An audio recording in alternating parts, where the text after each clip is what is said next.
What happens when there's not so much to say?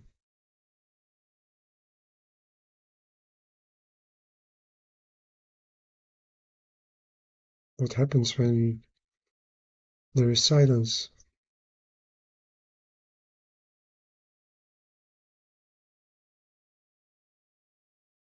I remember very well that for a huge part of my life, I was scared to death for silence.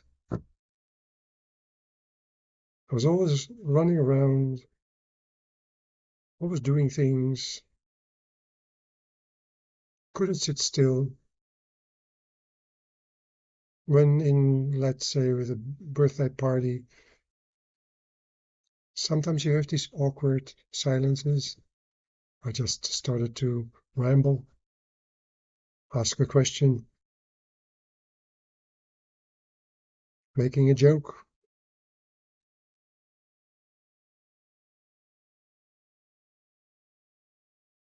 So this morning I had this thought, what was more like a,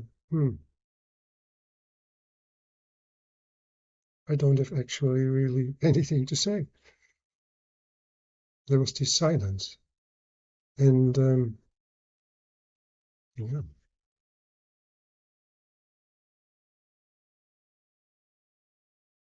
So as with every coffee table conversation, I'd like to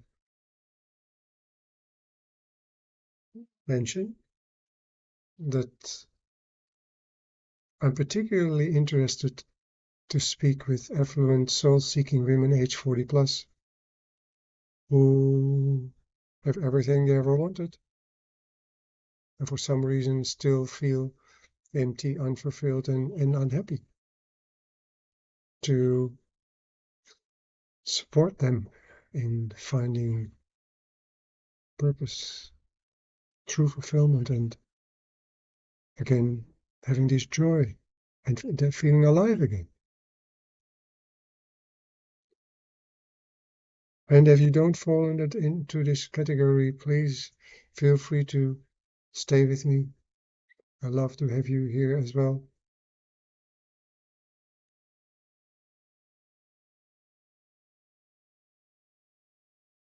I like to say the hello, dear soul lady, and welcome to yet another coffee table conversation. And for some reason, it's kind of still puzzling me in a way.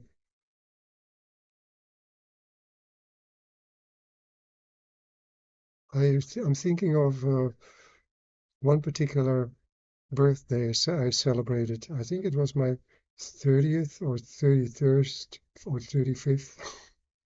I lost count.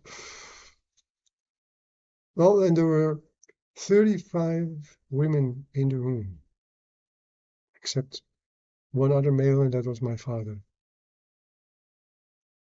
And I was very surprised.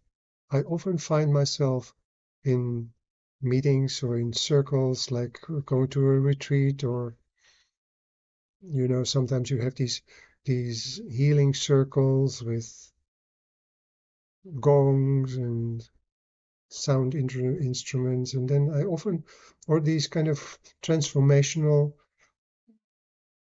weekends, and I often find myself then as being the only man in a group of women. And not surprisingly, over the course of my 16 plus years having my private coaching and mentoring practice, it's usually the women that seek for my assistance. Hmm. Well, anyway, back to silence.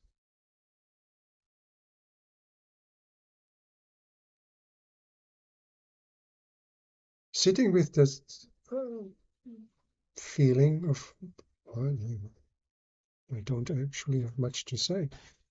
The it reminded me of the times that I was living in London. And my favorite park to go to, and I lived in close by, is Regent Park. By the way, they have a wonderful fountain. But there's also a movie that has been shot there about a king who stuttered, and the process he went through with his mentor to overcome it. I lost the title, but if you've seen it, then you know what I mean. And I often went there to sit on the bench near the fountain because I'm a Pisces, so I love to be around water. My heart lightens up. And at some point I noticed that there were sometimes couples sitting on the bench next to me or opposite on the other side, and they were talking and they were basically arguing, and the man said something and the woman, no, and the man, what do you mean? Well, I said, no, that's not what I said, and you get the picture. And there were also moments that a couple would sit next to me, and then, let's say, the woman would say something, and a little bit of silence, and then the man acknowledged, again a bit of silence, and then the man said something, and a bit of silence, and then the women said, yeah, yeah. Hmm. And I also remembered,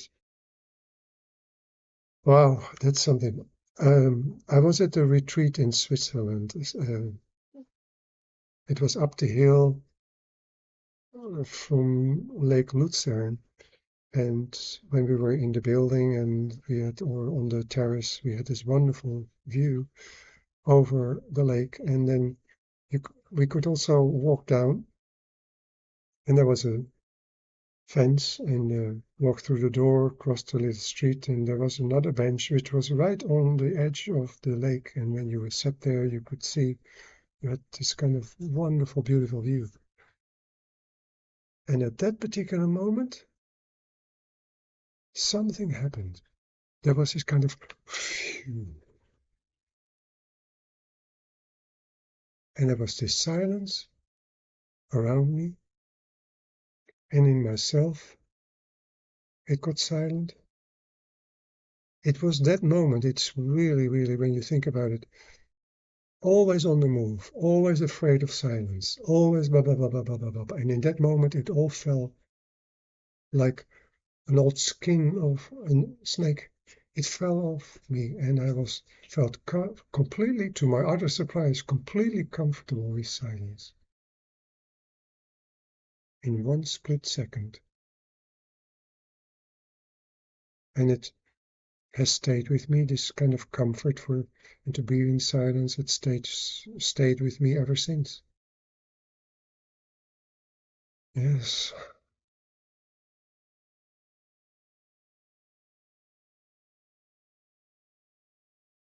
And then thinking about these kind of 3 tips that I would like to offer you.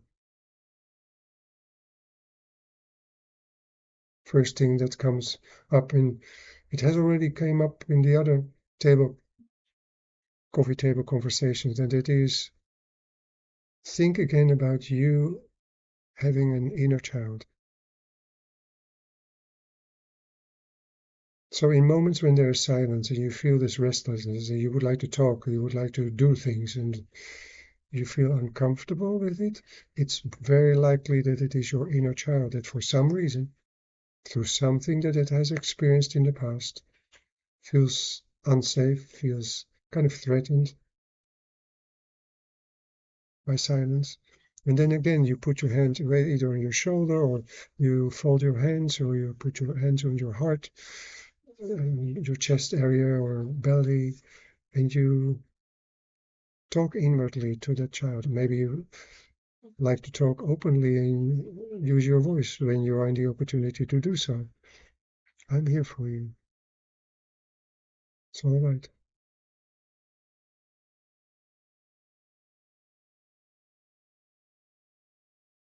It's not for nothing that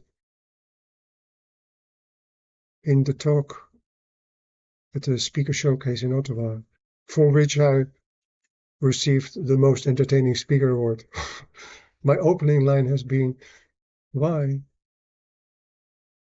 is silence so powerful? Because in it you can hear words of truth.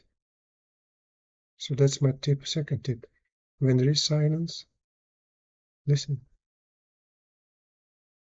And my third tip, when you still have the habit, the urge of walking around and talking over it and run away from it, and be gentle with yourself. It's okay.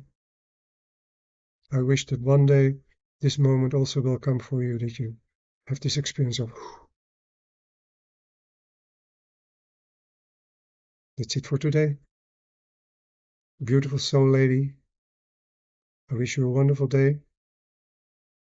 If you have a question or you would like me to speak about something related to spiritual wellness, drop what you have in mind in the comment, and I will see to it that I weave it into one of the upcoming coffee table conversations. And if you would like to speak with me privately, confidentially, there's my email address, personal email address in the comments. I take that leap of faith and reach out, and we'll set up a time and day to have a chat. All right? Take care. Bye for now.